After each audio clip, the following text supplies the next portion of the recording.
Okay, today on the show, my guest is Josh Myler with the agency in Beverly Hills, California. Let me tell you more about Josh. Prior to joining the real estate industry, Josh began his sales and marketing career 15 years ago in San Francisco in the dot-com arena. He quickly established himself as an asset to both small and large companies, developing and managing sales and marketing processes for both internal and external sales teams.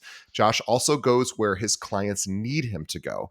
There are a vast number of micro markets throughout Los Angeles, and knowing how to define value in each of them is integral to Josh's ability to help his clients transition from one area to another. And Josh is also very active in local school, civic, and charitable organizations. He's a member of the National Association of Realtors, the California Association of Realtors, Beverly Hills, Greater Los Angeles Association of Realtors, and the combined LA Westside MLS.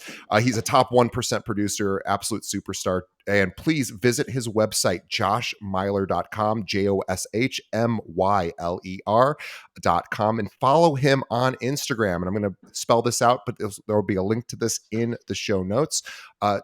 Or in the description rather, Josh Sale Myler, JoshSaylemYler, link in the notes. Josh, welcome to the show. DJ, what a nice introduction. Thank you for that. And thank you for having me on the show. It's a pleasure to meet you. Pleasure to meet with you. We had a bit of a challenge getting us together. Josh's mic was having some tech challenges. We had sent Josh the wrong link, and so it all sounds very calm now. But Josh and I were scrambling for the last 20 minutes. So I appreciate Josh's patience. He's a good man, and we are excited to finally have you on the show. Tell us the journey. How do you get, it's so funny. I always think, there's that little kid part of me that always wanted to go to Beverly Hills and be a Beverly Hills, actor or, some sort of celebrity. I think every child has some minor fantasy of that at some point in their life. And then to become a realtor and then to become a Beverly Hills realtor, I always think is there's something kind of cute. And I don't mean cute in a pejorative way. I mean, like in a very impressive way. I think it is really a difficult place to plant your flag and to be somebody because the competition, of course, is pretty fierce. So I'd love to hear the entire journey of how you got to where you are. Oh man, where do I begin?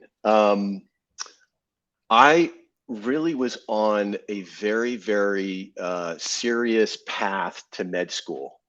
I was a pre-med at Berkeley. I fought tooth and nail to get that degree, and then in the end, I just decided as I was graduating, I was going to take 3 months off, and I met a friend of Elon Musk's, and Elon and his brother Kimball were starting a company there first, and they needed an analyst, and they thought, okay, well, let's hire this kid out of Berkeley. And so it started as kind of like a summer gig while I was deciding whether I wanted to take the MCAT and go to med school. Long story short, that started a very sort of brief stint. I think about 5 or 6 years in the software industry. And that's where I cut my teeth in sales and business development.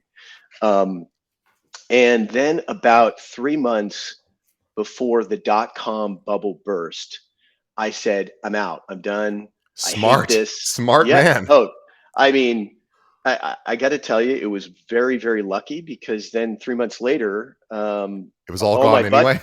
All my buddies were like, we're going to reinvent ourselves and go, do whatever it is we want to do really with our lives. And I had made that decision really based on following my heart and saying, I don't like doing this. I don't care how much money I'm going to make. And at that point, my oldest brother actually was living in Pasadena, and I came down here just to visit him. And when I was growing up, I'm from Northern California. And so I had never spent any time in Southern California. I came down here, DJ, and I was like, this is it. This city, the weather, all the obvious things about LA, I was like, this place rocks.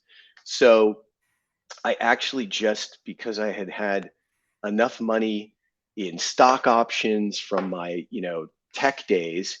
I just took about 3 months to decide what I wanted to do. And inside of that 3 months, while I was just kind of figuring it out, a friend of a friend of mine introduced me to a woman named Beth Stein. And Beth Stein was the general manager of the Beverly Hills Coldwell Banker office. Hmm. And at the time, I was like, I'm not going to be a real estate agent. There's no way I'm going to figure out how to get to med school. I talked to Beth. I talked to a few other people, and I thought, I could do this. This sounds like it might indeed be a good fit. So I dive in, um, and I'll never forget one of my first. I was paired with a mentor, and one of my first days out, uh, you know, uh, showing was with my mentor, and it was like training day. We get in the car, Hands you a gun. hands me a gun and a joint. And anyway, yada, yada, yada. We end up walking into a house, and the showing was with Tommy Lee. Oh my goodness. And he didn't tell me who we were going to see. We just Didn't walk didn't give in. you the heads up No, that one nothing. of the most famous rock drummers of Yeah, all time, you're yeah, about to walk into it, and one of the with one of the craziest personas, totally. a public crazy persona. Yeah, Yes. And it was wild just to be, again, as you just touched on a moment ago, to be all of a sudden throwing myself into real estate, throwing myself into Beverly Hills real estate. And then the first showing really I go on with my mentor is with just a mega rock star. It was just a great, fun day.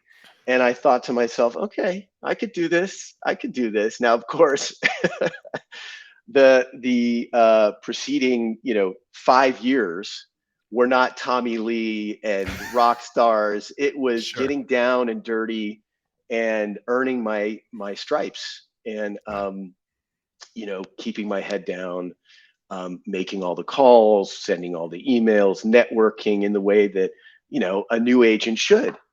Um, It's yeah, a pretty incredible switch, though. Oh, and by the way, I just want to add, I'm gonna one up your. It's not even a one up; it's a silly story. But my yeah. mom, funny enough, my mom. This is 20 plus years. This is during the Doctor Feelgood album year.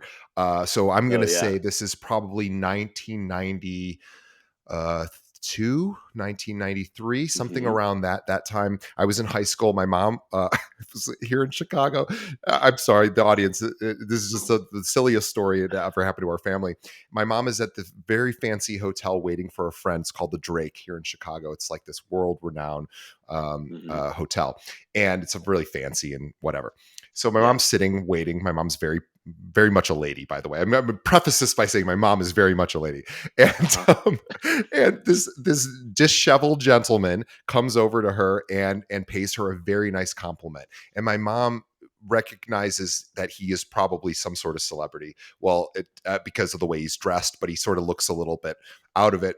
And it turns out it was Vince Neil of Motley Crue, and he gave her his phone number, and he gave her. Oh And my mom was wow, very in a very very polite. He was very polite. He was very nice, but my mom was, wow. I think I just got hit on by a rock star. This is And it's many, many, Vince many, Neil. many moons ago. But I got to tell you, we both have a Motley Crue connection. yeah, seriously. I So mean, in silly. the '90s too. I mean, But that's big but time. Yeah. I am interested in you in your in sort of the switch on your life path, because I too went into college with a desire to possibly become a doctor, and I bailed out Mm. pretty fast. You went all the way through. You did the organic, inorganic chemistry stuff. Oh You my did the God, hardest the parts, and then worst. the Yeah. worst. You had the worst time in college because of all the studying you had to do that everyone else didn't have to do, Yeah. and going on to that path, the MCAT, then of course into med school, and then getting into technology with with the Musks, and then getting out of technology and now into real estate. That is a big swing right there. Yeah. Very circuitous, as I say. And I got to tell you, DJ, I wouldn't do it any other way. I Yeah. wouldn't change a thing. Yeah. There are moments where I look back, or moments when I'm driving around, as as most real estate agents do, we live on our cars. And I'll be driving around the city, and I feel very blessed to be able to do what I do. And I feel very grateful for the success that I've had. Yet still, I have these moments where I think I would have been an amazing doctor. I don't mean that. I don't mean to sound like a jerk. I really do. I was thinking pediatrics or cardiology. And by the way, what was driving that part of me is my dad was a cardiologist, my mom was a retired nurse. So I Mm. grew up around the hospital. So there was that. Um, and I do have that sort of second heart pang for maybe what could be. But the truth be told, I really wouldn't change a thing. And the path that took me through software sales and high tech straight into real estate. It's funny, but I guess we all have our journey, right? It's And that, all you know, those, it sort of yeah, sounds like you have a little bit of that they call that servant's heart, right? Like that I'm here to serve. I am here to be of service. Which very of much. course people who have that tend to be attracted to healthcare, real Mhm. estate, lots of industries actually. So it seems like it actually would be probably a pretty good fit. Yeah, and I actually have a note on that. I was just listening to a podcast with a guy named Michael Singer, and he was talking about the pursuit of happiness and how we achieve ultimate happiness. And there are a number of answers. There are a million answers to that. One is be of service. Get out of your head, get out of your day, whatever kind of doom and gloom you're experiencing in that moment, and go make sure someone else is happy. Go make sure you are doing the best you can to help someone else. And that is, in my view, and for me, has been a great source of happiness. The other thing that he said that I thought, and this is DJ, just a side note, that I thought was interesting is he said that in all the studies that he did, um, that happiness for a lot of people comes from getting what you want, right? Most people would say if they get what they want, they're happy. And he argues that, getting what you want is a moving target. And so if you are going after something that's a moving target, that's always changing, you're never really going to be happy. And then from a sort of more ethereal place, he talks about how inside of all of us is this river of happiness. And if we just succumb to it, jump in the river and drown in happiness, it's there. Instead Yeah. of don't make it conditional. So anyway, that's a side note. And And, that's and part of what kind of drives me in this business, just to segue back, is we all have hard days. We all have those shitty days that you know prevent us from getting out of bed. And one thing that really has helped is focusing for me on my clients. It's never about the deal. I mean, sure, it's fun to do transactions. It's great to get in the, you know, in the depths of that deep end of the pool, if you will, with the other agent. We're going back and forth and negotiating. The search is also fun, right?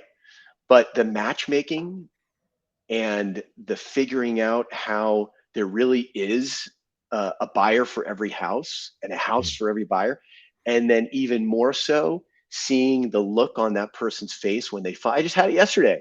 Someone walked into a house, one of my houses, one of my listings, and she kind of whispered. She didn't think I could hear her. She whispered to her agent, um, "So should I just tell him? Should I tell him?" this is the one. And she walked into the kitchen where I was standing. She looked at me and she had those Yeah. eyes that I just love, which is, this is the one. Yeah. How do we make this work? It's the best. Um, and of course, that's just the beginning, right? You got to get through Right. the escrow, you got to close the deal. But there is really nothing like making someone happy and being a part of that process. There is something to the magic that you just very elegantly described, and I'm glad. And I was there in that room as you were describing it, and I appreciate you doing so, because I think that's some of the intangibles that we don't talk about a lot on this show. We talk a lot about strategy, and that's great, but being able to bank some of those experiences to remind ourselves when times are maybe more challenging that this is what can happen. Seeing somebody's eyes light up, making a transaction happen, maybe even a first time home buyer, going from renting Oh to yeah. purchasing is a quite a day. Um, so there's a lot of accomplishment and fulfillment and happiness. You're talking about Michael Singer. By the way, if anyone isn't familiar with Michael Singer, read books that he has written, because it is a fascinating story of a technology guy who is also spiritually bent, and Hmm. trying to figure out how to be in both worlds at the same time. And he is probably does it better. He probably did it better than anyone I know. Um, Yeah. The so yeah, Untethered Soul. The the Untethered untethered Soul. soul. Yes. That's a great book. Yeah. So let's but let I would, I do love the fact that you are connected. And I think that's really important. How important is it for you? Again, we know that there's mechanics associated with a real estate transaction. There's negotiating. There's a lot of there's numbers. There's a lot there. But you're really clued into the experience, I think, of the buyer For and the sure. seller. And I'm Yeah. curious, I want to talk about that because you play in a at a slightly different level. You're working with high net worth individuals. These are Beverly Hills places. These are nice homes. Hmm. What's different about working with sort of that kind of clientele versus a layperson who's not living in Beverly Hills? Yeah, it's a great question. I think that it's probably the number one thing I think about when you ask that question, DJ, is experience. The more high net worth people, this typically isn't their first rodeo, right? Yeah, So there's less hand holding in one way, but there's always hand holding, right? A first timer is going to be fearful of things that are different than the guy who or the person who is more experienced in the realm of doing the deal. So an example of that is, first I've got a couple right now who, they're getting beaten by all these other cash buyers. They're getting financing. And I think we've written 4 offers now, and they just can't figure out how to win. And the fatigue is setting in, and all the while, I'm kind of, in a way, smiling on the inside because I'm watching the evolution of their experience happen before my eyes. It's heartbreaking to lose what you think is the one, but I know better. And they are starting to learn what that process is like. And I'm such a believer. I call it fatalistic or what have you. But for better or worse, I'm a huge believer because I've seen it and I've experienced it. That there truly is, when it's right and they're ready and the house is ready, it's going to be the best one of all, right? yeah, So you take them through this arc of, wait, what is an escrow and how do we do this? And you're teaching, which I really enjoy that process, versus someone who's really experienced and they get fearful of, I think, different things, fearful um, that the other side isn't being honest, or um, there is something wrong with the house that no one is going to be able to figure out, and they're not going to be able to figure out, and you have to kind of coach them through more of an experienced perspective on fear. Um, I would say I really do try to make them feel like they have a guide. Um, no matter who it is, no matter whether it's a first time buyer or someone who's buying their 10th house, I want them to feel like I've got the rudder and we're on the river and we're all in the boat, and it's my job to keep us all in the boat. Does that make sense? it makes perfect sense. I've said this, talked about this a lot on our show, so I apologize to our audience who maybe says, come up with something new. But for anyone who is newer to our show, I had an experience 2.5 years ago where I bought a condo. It was not my first time buying a condo, and I also work here at an agency where we have almost 800 agents. So you would think that I would, and I'm not a practicing agent myself, but you would think with the amount of surrounding myself with agent sort of, agents are just around me all the time, whether it's this show or my job. And I was buying a condo and I was freaking out, and I needed somebody to calm me down and tell me what to do. I needed a coach. I needed a Right. helper because I was representing myself, and I finally said, well, this is silly. I need to have somebody else objectively looking at this because I'm way too connected. I'm way too dysregulated. I was going through the ups and downs Yeah. as a client would. And Yeah. my boss stepped in and he's like, I'll take it from here. And it was really, really smart because what I think I'm curious about being able to emotionally comfort someone through a transaction. And we tend to not think of these skills as important as obviously knowing the market and understanding negotiating tactics, and obviously those things are important too, but we don't talk enough about the emotional side of it. I mean, these are still big purchase decisions or selling decisions for your clients, even Yeah. though it's not their first rodeo.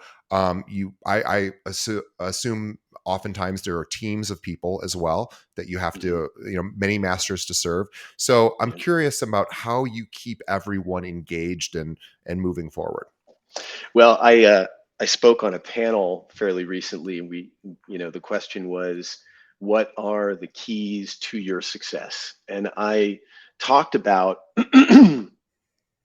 how we wear a lot of hats as real estate agents. This is not something that is new, I'm sure, to you, considering how many real estate agents you are around and with whom you have conversations all the time. We do wear a lot of hats. And I would say the two hats that I wear the most: one, therapist, right? And it's not just therapy to our clients, it's often keeping calm the agent on the other side, Yeah. right? Because we're all in it together. You've got a client who wants the same thing that my client wants.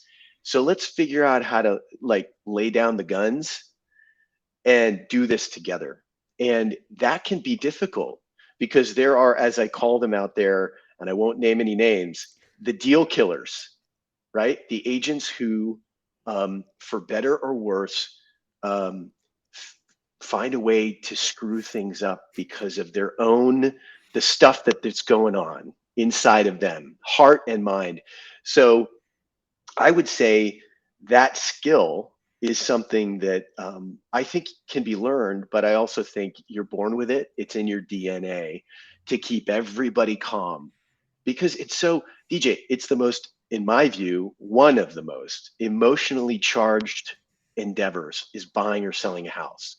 You're dealing with people who have lived in their houses for 20, 30 years sometimes. Even if it's 2 years, they've got their identity wrapped up into this entity because it is arguably the biggest thing they've ever invested in. Now they're selling it. How much am I going to get? How much can you figure out how to get me? Or they're looking to buy something, and that's a big life change. So there's a lot of psychology that goes into it, and then you got to keep all the bodies and minds and hearts calm on the other side, and that's a challenge. And I feel like I've had a lot of success with that. I have a business partner with whom I do a lot of business, and invariably there's a difficult client you're gonna have to deal with, Always. and he's not good at that. He's not good at dealing with those humans. So he says, send Josh into the living room. And Josh, it's like I'm the cooler, like at the Yeah. blackjack table. At the blackjack table, not a good thing. You don't want to be the cooler. The cooler is But is what people start losing. Yes. yeah, yeah. But But in the but living room, it reduces the yeah, temperature of the room. Yeah. that's exactly right. And that's what I have found is the key, one of the keys to my success is just keeping calm.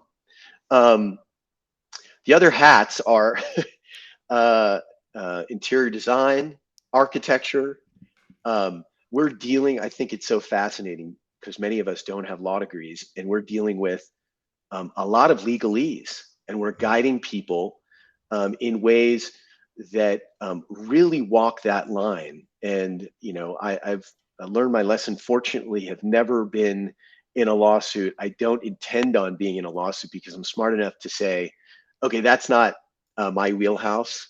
I'm gonna stay in my lane. Go talk to a real estate attorney. And that's, by the way, another piece of advice I would give to any real estate agent who either just got in or who's super experienced. I would say know when to say when, and to direct your clients to talk to a real estate attorney, because it'll keep you out of court, and your clients out of court. So anyway, yes, Absolutely. the therapist hat is one that I wear a lot, and actually I enjoy it. Well, I think realtors. It's funny. We talk a lot about skill based, uh, different skills that realtors need, but this idea of being able to lock in and really have a good awareness of what the client needs is not talked about as much. I mean, obviously, we have the superficial parts where we need to know the specifics of what they want, what they want to buy, what they want to sell, all the haves, musts, and that, and have Yeah, nots. yeah, But then there is something about uh, making sure that that client is maintaining their emotional regulation, right, throughout the yeah. transaction. And that's really an important thing because it is such a stressful event. How do you help clients stay calm? Well, I'll tell you just a quick story. This just happened yesterday. I'm not kidding. I'm representing these buyers. We keep getting, keep losing out in multiples, and we lost this most recent one yesterday. We got the news they didn't select your offer. Okay, boo-hoo, right? Mhm. And we were offered the backup position, right? Hmm. My clients, instinctively, it was like a knee jerk. No, screw them. They didn't want our offer. We don't want anything to do with them. To which I said, okay, hold on. And now it's therapy hat on, Right. therapist hat on. Let's keep our eye on the prize, because I have seen so many great things happen for people who didn't get what they wanted immediately, but decided, okay, you know what? We're going to take the backup position. And then the first position falls out and it goes straight to the backup. And they thank me every single time, because what I did was I talked them out of letting their ego get in the way of um, them getting the prize. Right. So that's one of the things that I say a lot is, let's stay focused and keep our eyes on the prize, and let's not let our egos, because truthfully, DJ, the person on the other side who's making the decision, they're long gone after the escrow closes. You're going to be in your house, enjoying that house, totally with no thought about who sold it to you, or how it came to pass.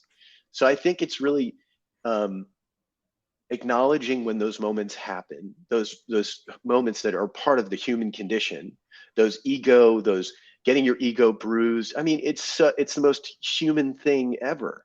Absolutely. Getting rejected is It, not a it good feeling. It's not, and it is. There's a rejection component to Totally, buying and selling real estate, and it's almost like asking a girl out on a first date and having her say no, and there's a little bit of a connection there, right? And so totally. what we know is it doesn't feel good to be to be put in second place, but what you Mhm. saying, trying to help the client understand, hey, second place isn't so bad. No, and actually could be the path Yeah. to your succeeding. Right. A really good friend of mine gave me the best piece of advice.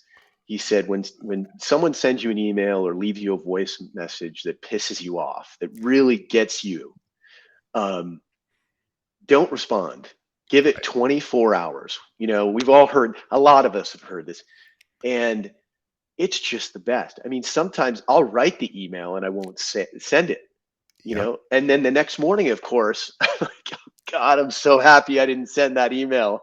You know, I, we all are fallible. We all are human. And if we just give ourselves a beat, just a beat, to let all that stuff run through our veins, then I think we'd all be a lot more successful. We get closer to the things that we want and need, and I think we'd live a happier life. yeah, I always feel like there's this, anxiety that just kind of just permeates through us, and it comes out in the Mhm. form of energy, and it comes out in the form of, criticism or whatever it does. It's a hard thing for a human to endure, this anxiety, and so we push it out onto the world, and as a result we make other people anxious. And you're right, if we could all, take a giant deep breath and Yeah, relax, um, we yeah. would Stay in the we boat. Keep stay them in in the the boat. boat, DJ. You're We're right. on Yes. life is a river, and it's just a crazy. There's going to be rapids. There's going to be maybe a waterfall. You Yeah. know, just because you get your ego bruised, don't jump out of the boat. Let's Right. stay. So my job is that sort of boat captain is to keep everybody calm and prevent people from jumping in the water. It is a really, really important, and I know we're speaking metaphorically, but it is actually very practical, right? Because at the end of the day, people are, we have human reactions to human conditions. So we Mhm. have, a wrinkle happens in a transaction, and again, this is not talked about very often, but a wrinkle happens, the wrinkle gets smoothed out somehow. Uh, but what we really need to do is now figure out what was the emotional toll that took on the client. How are they feeling? How are they doing? And Totally. you seem to be really keyed into that. And ultimately, uh, you're right. We're really talking about feelings and how to manage, mitigate feelings. That's right. That's right. And of course, again, I'm thinking about the more experienced buyers, um, who are quicker to deal with the transactional side of the deal, but they get every bit as emotional, Yeah, sometimes more hot headed. So it's sure. just a different type of therapy. I mean, we're talking about therapy a lot, but I really do think that it is such an important component to being successful as a real estate agent. And again, it's something you can learn through trials and tribulations of doing deals and dealing with people. Um, I mentioned, um, my wonderful buyer's agent. His name is Evan Ferrante, and he's a new agent. He's been at it now 2 years.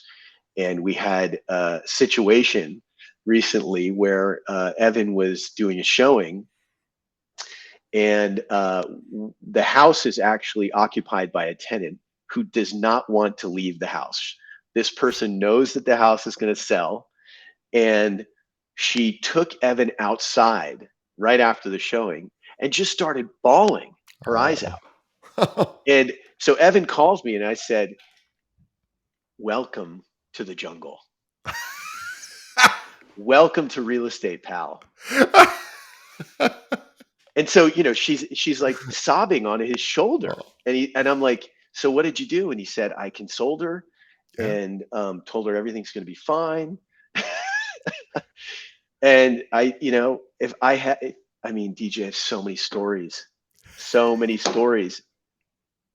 you know, like that. It's been actually 20 years. I got my license in 2003. And I think of it, you mentioned 15 years earlier. I think of it as 15 years because the first 5 years of that 20 was all training day. Yeah. you Yeah. know, It People think they trial can get, yeah, trial by fire. yeah, I and yeah, and a lot. Let's talk about wisdom, because I think that's, you have a 20-year career. I think, when you get to 20 years, you now get to, like you were saying earlier, I've seen other transactions end up, for example, we're now in second place on our offer, but I've seen this work out where this actually might get accepted. yeah. How important is wisdom to help, keep your clients engaged. So important. I mean, look, when we're doing this matchmaking, when we're putting a deal together, we're putting two people who don't know each other, right, at all, together. And we've got to figure out how to foster trust very quickly. Um, in the same way, I have to make sure that they trust me and my Yeah. ability to do that.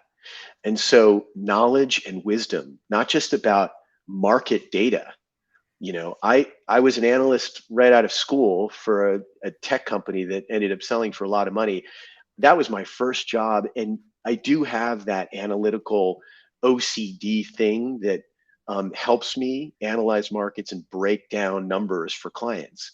That's part of it, right? They need to trust that you know the inventory. They need to trust that you have a handle on what value means, all the variables in the equation of value. Um, and there are a number of them, that you have a handle on all of them and then can speak intelligibly about those variables and the whole equation so that they trust, okay, uh, Josh can not only keep our emotions in check so that we Yeah. can keep moving forward, but also we trust that he knows what he's talking about. Yeah. So knowledge and an understanding of the market in which you're selling and working is huge in the pursuit of, again, fostering trust in your clients.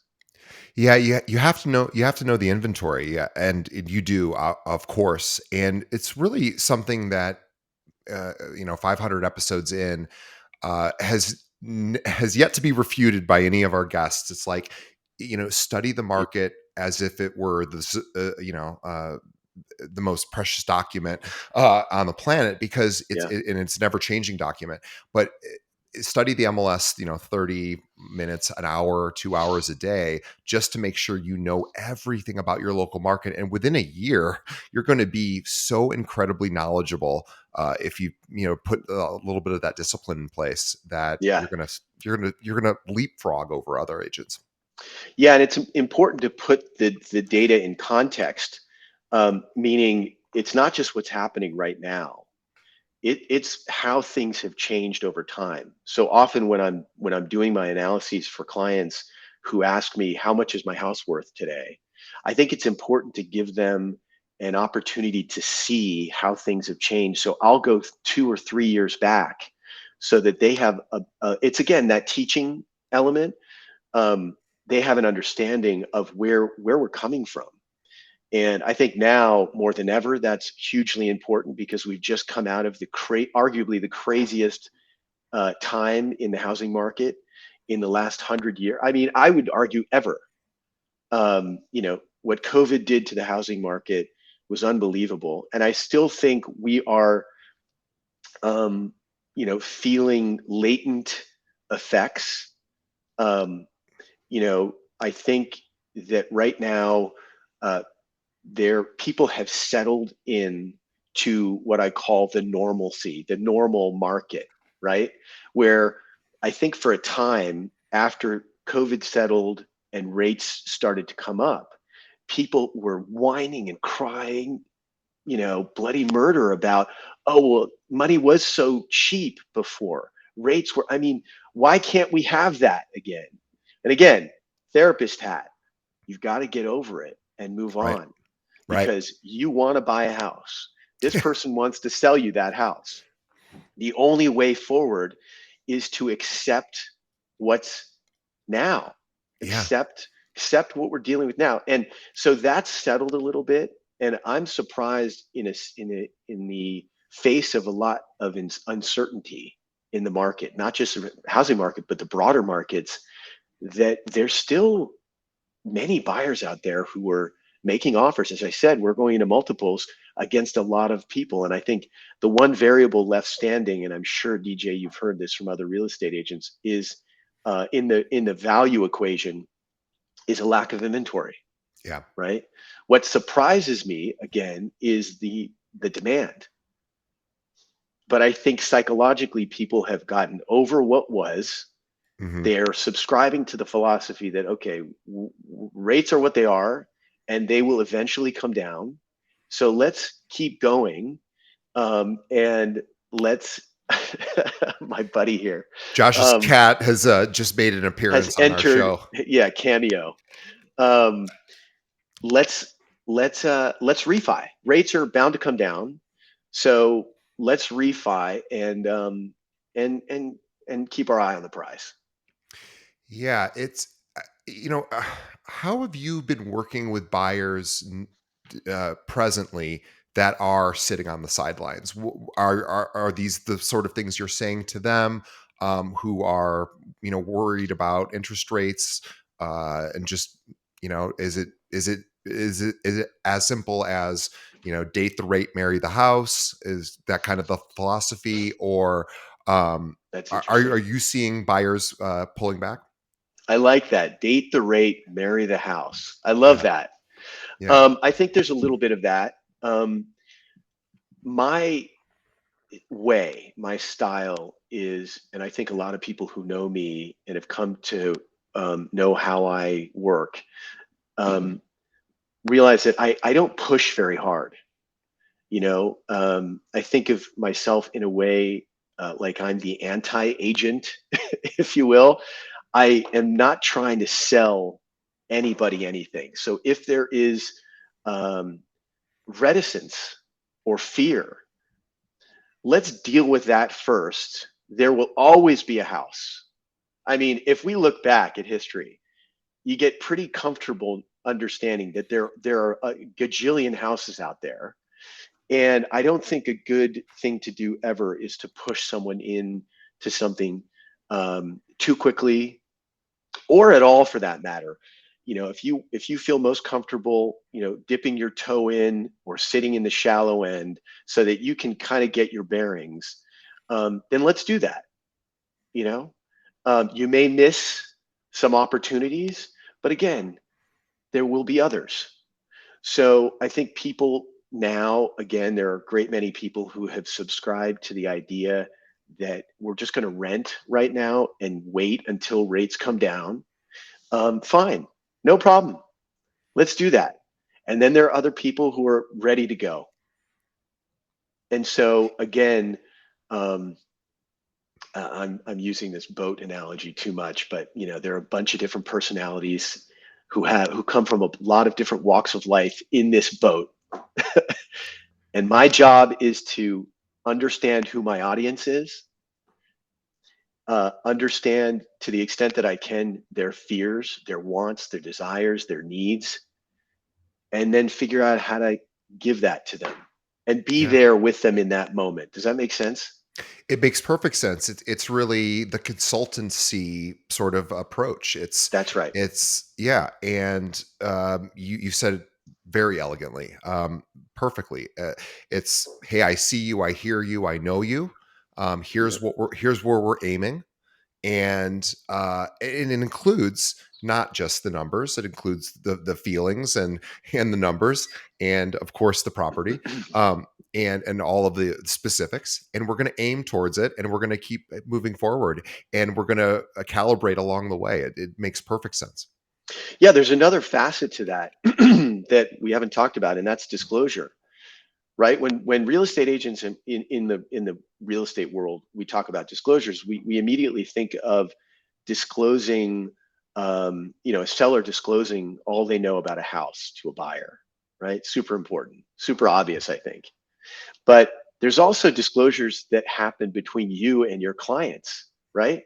And so if we're going to be there, and I'm going to be there in that moment with you, whatever moment you're in, I also am going to show you the data and disclose to you what the market looks like so that you understand all the opportunities and opportunity costs, right? If you're going to sit and wait.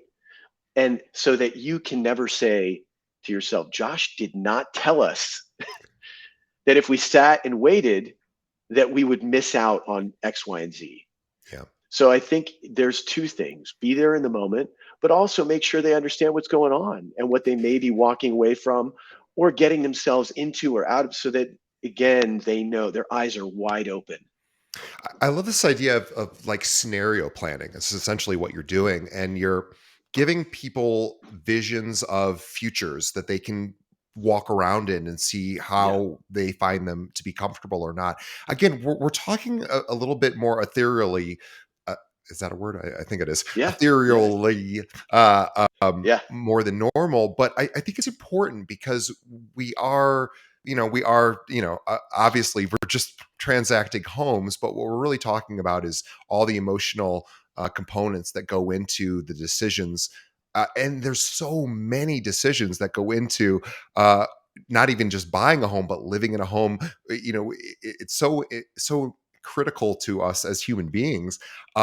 It really does become this important thing where, as you as the agent, can really get a sense of what that family or individual client needs and be able to deliver to them exactly the experience they're looking for.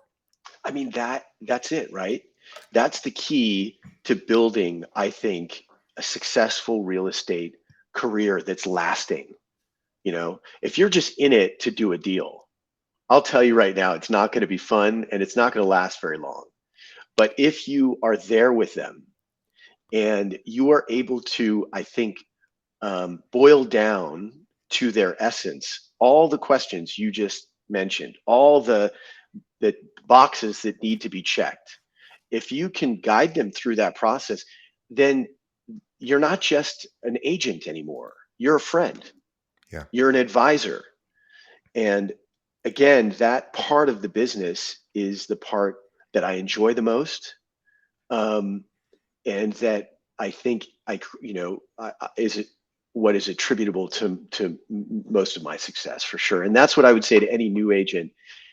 And it's difficult sometimes. I would say to them, try not to focus on the deal. Of course, you need to do that.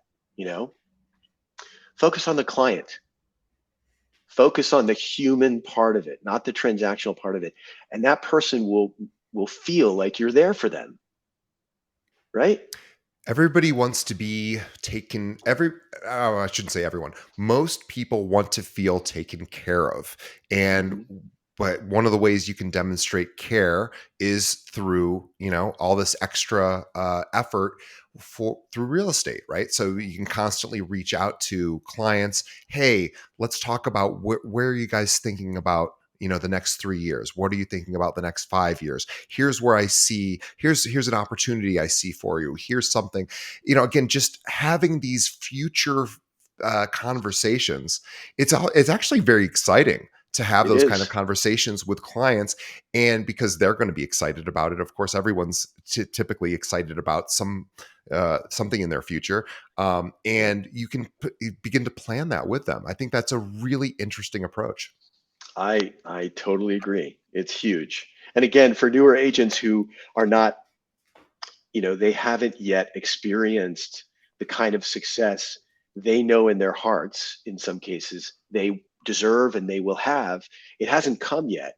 And so it's harder to focus on those more, as you said, ethereal things, Yeah. um, and not just get caught in the trees. You know what I mean? Focus more on the forest. And I think the best agents, new or old, are those that have the ability to focus on the trees and the forest. Um, because I'll tell you, a lot of our clients don't have that ability. They've got blinders on, Yeah. emotional blinders. So totally agree with you, DJ. Well, this is a great place. Look, Josh Myler is the guest. He is an incredibly successful and amazing, connected, passionate agent in Beverly Hills with the agency. Please visit him at joshmyler.com. If any of our audience has people that move in and out of the Beverly Hills area and you're looking to work with Josh or maybe refer business to or from him, he would be honored to speak with you. So definitely reach out to him. Also follow him on Instagram, Josh Sale. I'm actually going to spell it Josh. Actually, you know what? I'm not going to spell it because I'm going to put it in the description. So I don't have it in front of me. So my apologies there. But Josh, this was a wonderful time. On behalf of our audience, we want to thank you for coming on our show. You were amazing. really impassioned speech. I had a wonderful time. And on behalf of our audience, and on behalf of Josh and myself to our audience, we want to say thank you for making it all the way to the end of the episode. As always, please remember to tell a friend. Think of one other agent that could benefit from hearing from Josh. We did a lot of good work today on this. In this conversation. So please send them a link to the podcast. Keepingitrealpod.com is our website. You can follow us on all the social channels as well. Josh, we appreciate you and we are excited to talk to you in the future. Thanks, everybody. Thanks, Josh. Thank you so much, DJ. This is a real pleasure. I'm totally honored to be a part of it. Thank you for inviting me to do this.